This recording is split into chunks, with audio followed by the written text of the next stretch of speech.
그리스도인이 된다는 것은 주인이 바뀐다는 것을 의미합니다.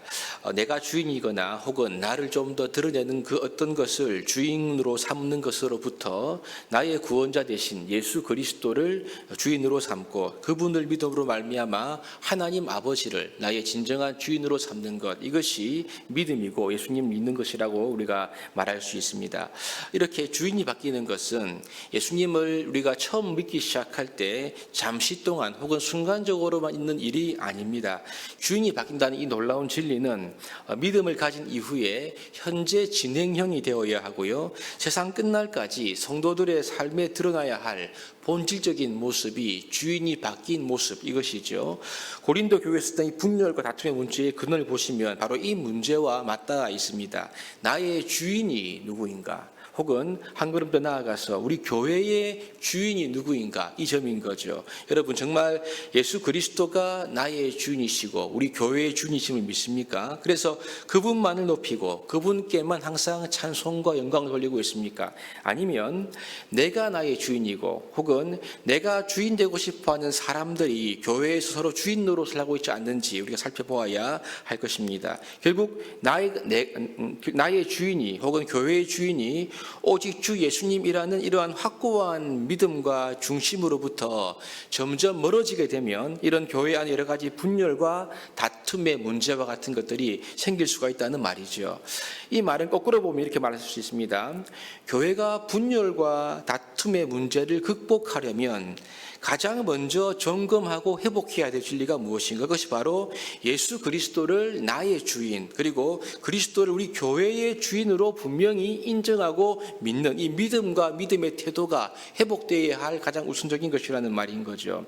이 진리로부터 멀어진 것, 이 진리와 받아는 모든 것을 하나님 앞에 철저히 내려놓고 회개하면서 하나님께 먼저 부복할 때 비로소 여러분, 교회는 성령께서 하나가 되게 하시는 이 놀라운 은혜와 사랑을 경험할 수가 있는 것입니다. 저는 오늘 이 본문의 단락 가운데서 그래서 가장 핵심 문장을 꼽아보라 한다면 3장 21절부터 23절까지의 말씀이라고 생각하는데, 보시면 21절입니다. 그런즉 누구든지 사람을 사랑하지 말라, 만물이 다 너희 것임이라. 22절, 바울이나 아볼로나 게바나 세계나 생명이나 사람이나 지금 것이나 장래 것이나 다 너희 것이요. 마지막이 중요하죠. 너희는 그리스도의 것이요 그리스도는 하나님의 것이니라. 여러분, 이 말씀은 현재 지금 고린도 교회가 처했던 분열과 다툼이란 이러한 질병에 대해서 바울이 제시하는 핵심적인 처방전과 같습니다. 지금 고린도 교회는 나는 바울파, 나는 게바파, 나는 아볼로파 등으로 분열되어 있으면 서로 반목한 상황이 아닙니까?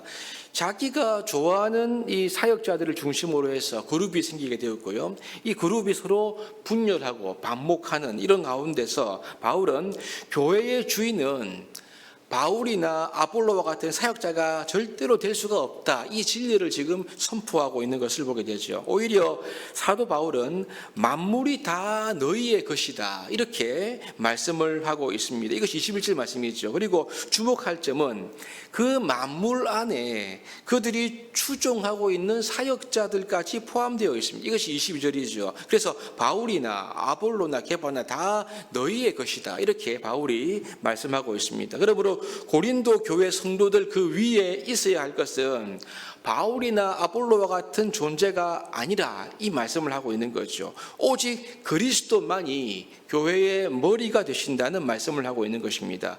만물 안에 있는 그 무엇이라고 해도 심지어 사역자인 바울이나 아볼로나 게바까지도 고린도 교회 성도들 그 위에 있을 수가 없다는 것을 지금 사도 바울이 강조해서 말씀을 하고 있는 것입니다. 물론 여러분, 사역자의 역할이 참 중요하죠. 농부가 여러분 그냥 농사가 될 수 있습니까? 아니죠. 농부가 농사를 짓습니다. 농부 역할이 참 중요한 것입니다. 농부가 씨를 뿌리고 물을 주고 해야지 그렇게 농사가 되는 것처럼 교회도 마찬가지지요. 사역자들이라는 이 말씀의 사역은 성도들의 영적인 성장과 직결되어 있기 때문에 매우 중요합니다. 그러므로 바울을 비롯한 이 교회 사역자들은 하나님께서 맡겨주신 일을 중심으로 해서 하나님의 부르심에 우리가 반응해야 함이, 충성으로 반응함이 마땅한 것이죠. 이렇게 말씀의 사역자들을 인간적인 잣대로 함부로 대하지 말라, 판단치 말라, 이것이 오늘 읽은 4장 전반부 내용의 말씀인 것입니다. 여러분, 그렇습니다. 교회 사역자들은 매우 그 역할이 중요합니다. 그렇다고 해서 사역자들을 너무 우상화해서도 안 되고, 또한 인간적인 관점으로 함부로 판단하지도 말라, 이것을 지금 바울 사도가 말씀을 하고 있는 거죠. 여러분, 우리가 항상 기억해야 됩니다. 교회의 주인은 오직 하나님이시다, 이 진리인 거죠. 교회의 사역자들을 세우시고 그들에게 사명을 맡기시고, 또한 최종적으로 그들을 심판하실 분 역시 하나님이시기 때문에 고린도 교회가 하나님의 주 되심을 믿고 인정한다면 사역자들 자체가 아니라 그 사역자들을 세우신 하나님과 그분의 의도와 뜻을 바라보아야 한다, 이것을 바울이 강조하고 있는 거죠. 사도 바울은 지금 이 분열과 분쟁의 문제로 아파하고 신음하고 있었던 고린도 교회를 향하여 너희는 그리스도의 것이다 라고 하면서, 그리고 그리스도는 하나님의 것이라고 설파하면서 특정한 사역자들을 추종하는 이 고린도 교회 성도들의 잘못된 전제 자체를 지금 근본적으로 깨뜨리고 있는 것을 보게 됩니다. 사실 너희가 그리스도의 것이고 그리스도가 하나님의 것이라는 말씀은요, 앞에 있는 16절 말씀인 너희는 하나님의 성전이다, 이 말씀의 의미에서 그 의미가 이어져 온다고 볼 수가 있습니다. 여러분, 고린도 교회와 그 교회의 모든 성도들은 하나님의 성전인 거죠. 이것은 그렇기 때문에 이것은 근본적으로 논리적으로 결국 고린도 교회는 하나님의 것이 되는 것입니다. 근데 앞에 구절에서 우리가 주의해서 짚고 넘어갈 부분은요, 3장 17절 말씀인데 17절을 보시면 이렇습니다. 누구든지 하나님의 성전을 더럽히면 그 하나님이 그 사람을 멸하시리라.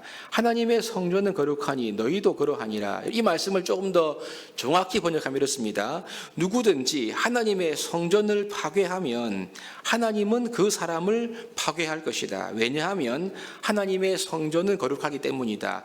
너희들이 그 성전이다, 이렇게 번역할 수 있습니다. 여러분, 이 의미는 앞뒤 문맥의 맥락에서 보신다면 그리스도가 주인이시고 그리스도의 것인 주님의 몸된 교회를 다투고 분열하고 나누는 이러한 모든 행위는 결국 여러분 교회를 파괴하는 행위라는 거죠. 그러면 결국 하나님께서 그런 사람들을 심판하실 것이다, 이런 의미가 여기 가운데 녹아져 있는 것입니다.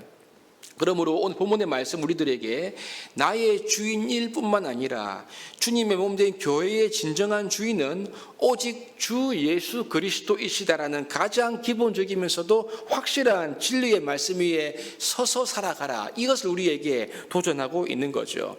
여러분, 그렇습니다.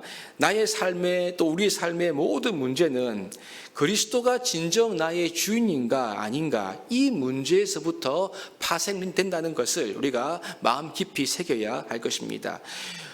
고린도 교회가 그랬던 것처럼 교회의 모든 문제, 특별히 분쟁과 분열과 다툼의 이러한 문제는요, 여러분, 그리스도가 교회의 진정한 주인인가, 이 문제에서부터 나온다는 것을 우리가 마음속에 기억하면서 우리는 결국 여러분, 우리 개인의 주인, 또한 교회의 주인이 누구인가, 이 문제가 우리가 회개해야 할 중요한 가치임을 생각해야 하는 거죠. 오직 주 예수 그리스도만이 내 삶의, 내 인생의 진정한 주인으로 우리가 고백되고 그분을 주인으로 삼고 살아가는 우리의 삶을 통해서, 우리의 순종을 통해서 하나님의 몸된 교회가 아름답게 세워져 갈 수가 있다는 말씀인 것입니다. 이 새벽에 나의 주인, 그리고 교회의 주인이 오직 내가 아니라 주 예수 그리스도라는 사실을 인정하고 주께서 다스리는 내 인생, 주께서 다스리는 우리의 모든 교회가 되도록 기도하고 하나님의 은혜를 구하며 나가야 할 것입니다. 이러한 중심이